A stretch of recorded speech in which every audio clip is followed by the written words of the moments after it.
হিরণ্যকশিপু তৈরি হয়ে বসে রয়েছে। তাহলে এবার বলুন, হিরণ্যকশিপুকে তো ভগবান একেবারে পেট চিরে একেবারে টুকরো টুকরো করেছেন, তো আমাদের ভগবান রক্ষা করবেন না ছিন্ন ভিন্ন করবেন? আমি হিন্দু হলেই রক্ষা পাবো? দুর্গা পূজা করে দুর্গতি নাশিনী মা দুর্গার পূজা করেছে দুর্গতি মোচনের জন্য, মদ খেয়ে নাচানাচি, কি মুশকিল। আরে মা যেমন দুর্গতি নাশিনী, তেমনি তো জগজ্জননী মহিষাসুর মর্দিনীও। মায়ের সামনে তুমি মদ খেয়ে নাচানাচি করছো, তো তুমি একটা মহিষাসুর, তোমায় মা দুর্গতি মোচন করবে কি বধ করবে? এত সোজা। আমরা যেইভাবে ধর্মটাকে তুলেছি, এর জন্য তো মুসলমানরা আমাদের নিখিল্লি করে। বিশ্বাস করুন, আমি অনেক ক্ষেত্রে দেখেছি মুসলমানরা ধর্মাচরণে এত সুনিপুণ, এত তাদের ধর্মনিষ্ঠা, সেখানে হিন্দুরা জঘন্য। অন্য কোথাও না হলে অন্তত সব যাত্রায় দেখবেন, হিন্দুদের সব যাত্রায় যদি যায়, ও কি দৃশ্য! যে 2-4 জন লোক দেখা যায়, লোক তো বেশি হয় না, যেও 2-4 জন হয় তাও মদ টদ খেয়ে দিয়ে ধুলুমুলু হতে হতে কার গামছা কোথায় খসে পড়ছে, কার কি বেশভূষা দেখলেই মানে বিরক্তি লাগে। আর মরদেহ কাঁধে নিয়ে চলেছে ওই রকমই করে, একেবারে যেন একেবারে বাঁশের চাটাইয়ের মধ্যে দড়ি দিয়ে কোনো রকমে বেঁধে টেঁধে একেবারে হরবর হরবর করে নিয়ে যাচ্ছে, মানে কোনো শ্রদ্ধা ভক্তি বলে কিছুই দেখা যায় না সেখানে। কিন্তু কখনো একটা মুসলমানের সব যাত্রা দেখবেন,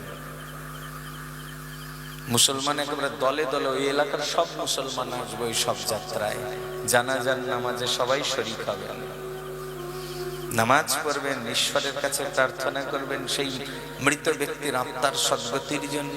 শ্রদ্ধাপূর্বক সুন্দর করে একেবারে অজু করে সুরমা আতর দিয়ে সব একেবারে সাদা দবদবে পোশাক করে সবাই আসে। মরদেহটা যখন বহন করে নিয়ে যায়, এ দেখেও মনে হয় যে না, সত্যি এর একটা সদ্গতি হতে পারে। আর হিন্দুর লাশ দেখে মনেই হয় সত্যি সত্যি এটা ওই নরকেই যাচ্ছে।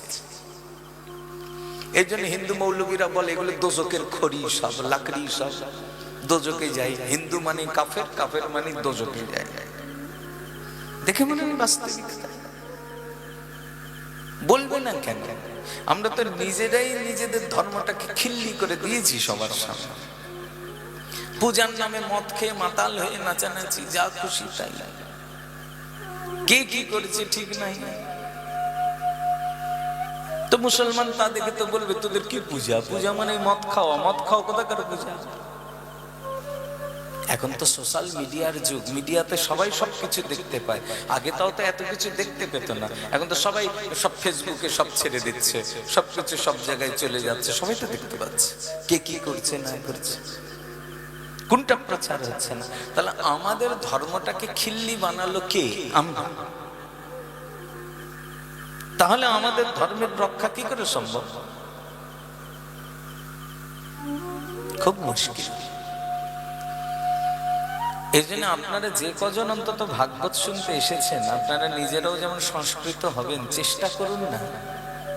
আমাদের সনাতন ধর্ম এরকম নয় গো।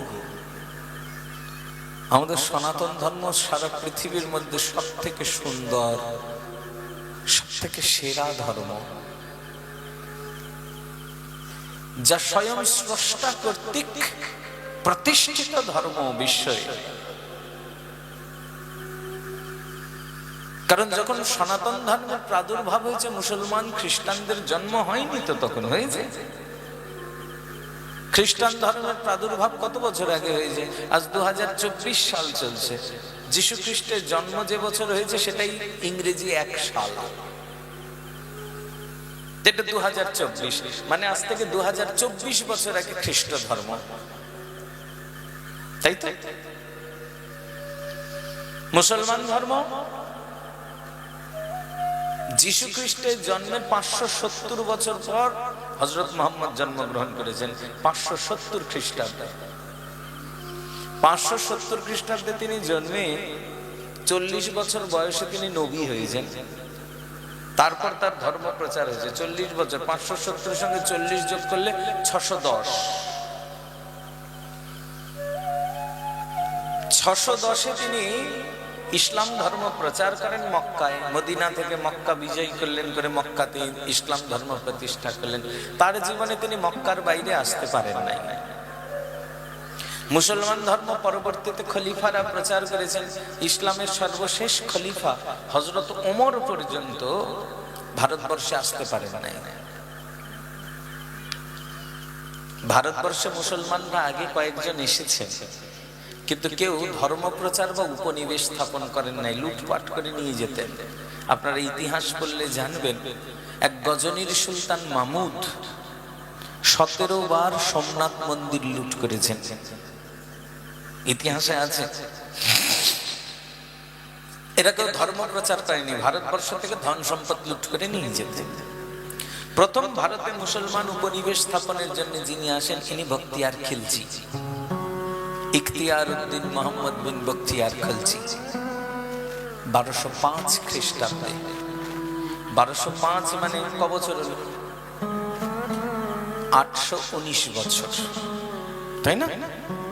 এটা 2024 যদি হয়, আর 1205 খ্রিস্টাব্দে যদি বখতিয়ারের ইসলাম ধর্ম প্রচারের উদ্দেশ্যে ভারতবর্ষ আক্রমণ হয়ে থাকে, তাহলে মাত্র 819 বছর আগের কথা। মুসলমানরা এই দেশে মাত্র 819 বছর আগে এসেছে। আর হিন্দু ধর্ম কত পুরনো? প্রাগ ঐতিহাসিক, মানে তখন ইতিহাস রচনাই হয় নাই। আমরা কিছুদিন আগেই গীতা জয়ন্তী পালন করেছি না? আপনারা জানেন তো গীতা জয়ন্তী কবে ছিল? গত শুক্লপক্ষীয় একাদশী, মোক্ষদা একাদশীর দিন গীতা জয়ন্তী ছিল। এটা কততম গীতা জয়ন্তী? 5126তম গীতা জয়ন্তী। মানে আজ থেকে 5126 বছর আগে ভগবান শ্রীকৃষ্ণ কুরুক্ষেত্রের প্রান্তে অর্জুনকে গীতার উপদেশ দিয়েছেন। বুঝতে পারছেন? তাহলে গীতার ধর্ম মানে মহাভারতীয় ধর্মই হচ্ছে 5126। তাহলে ঋগ্বেদের যুগ বহু বহু বছর আগে, বৈদিক যুগ তো আরো আগে।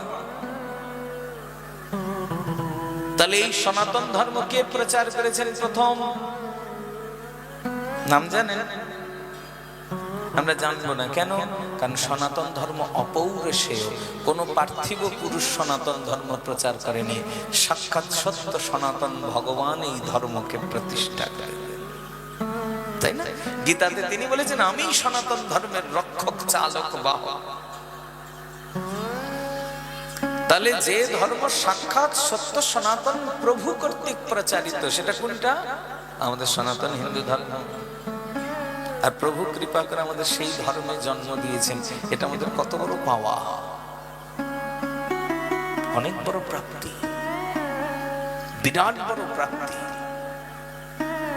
এটাকে কখনো কখনো উপলব্ধি করুন যে ভগবান স্বয়ং আমাদের সেই ধর্মে জন্ম দিয়েছেন, যেই ধর্ম স্বয়ং তিনি প্রতিষ্ঠা করেছেন সৃষ্টির প্রথমেই। তেনে ব্রহ্ম হৃদয় আদি কবয় মহ্যন্তি যদ সূরয়। সেই ভগবান আদি পুরুষ শ্রী গোবিন্দই ব্রহ্মার হৃদয়ের মধ্যে বেদ জ্ঞান প্রবেশ করে দিয়ে এই সৃষ্টির ধারাকে পুনরায় প্রচারিত করেছেন। তিনি সত্য সনাতন ভগবান শ্রীকৃষ্ণ। আর তারই কথা আমরা শুনছি। তাহলে এই ধর্ম আমাদের ধর্ম, যা সত্য, যা চিরন্তন, যা নিত্য, যা শাশ্বত, যা সনাতন। সেই ধর্মে ভগবান আমাদের জন্ম দিয়েছেন। অহো সৌভাগ্য। তাহলে এই ধর্মে আমরা যে জন্মগ্রহণ করেছি, আমাদের কর্তব্য কি? আমাদের আচার্য কবিরাজ গোস্বামী বলেছেন, ভারত ভূমিতে হইল মনুষ্য জন্ম যার, জন্ম সার্থক করি করো পরোপকার। পরোপকার মানে যার ঘরে চাল নাই চাল দাও, যার ঘরে বস্ত্র নাই বস্ত্র দিয়ে দাও, যার ওষুধ নাই ওষুধ দিয়ে দাও। বলে এ তো সাময়িক উপকার। আমার ঘরে চাল নাই, আপনি যদি আমায় 5 কিলো চাল দেন, ওই 5 কিলো চালে তো ফুরোবে কদিন বাদে, তখন আবার তো অভাব আসবে, আসবে না? আমার কাপড় নাই, আপনি 2টো কাপড় কিনে দিয়েছেন, একদিন তো কাপড় ছিঁড়ে যাবে, আবার তো কাপড়ের অভাব আসবে, তখন বলে তাহলে প্রকৃত দান কি? বলে দান এমন হওয়া উচিত যা জন্ম জন্মান্তরেও শেষ হবে না, ঘুচে যাবে না। বলে এমন কি দান আছে বিশ্ব ব্রহ্মাণ্ডে? বলে এমন দান তো হরি কথা হরি নাম। গোপীগণের জন্য বলেন গৃহন্তিতে ঘুরিদা জনা, কারণ একবার যে হরি কথা হরিনাম শ্রবণ করেন, এই হরি কথা এবং হরিনাম যুগের পর যুগ জীবের সঙ্গে সৎ সংস্কার রূপে বিরাজমান থাকেন, যার ফলে জীবের যাবতীয় অভাব ঘুচে যায়, পরম আনন্দ প্রাপ্তি হয়ে যায়। তা চক্রবর্তী সম্রাট মহারাজ পরীক্ষিত ব্রহ্মশাপগ্রস্ত হলেন। ইনি ব্রহ্মশাপগ্রস্ত হয়ে চিন্তা করলেন উপযুক্ত হয়েছে, আমি যেমন সাধুর মর্যাদা লঙ্ঘন করেছি, এটা অভিশাপ নয়, এটা আমার বরদান।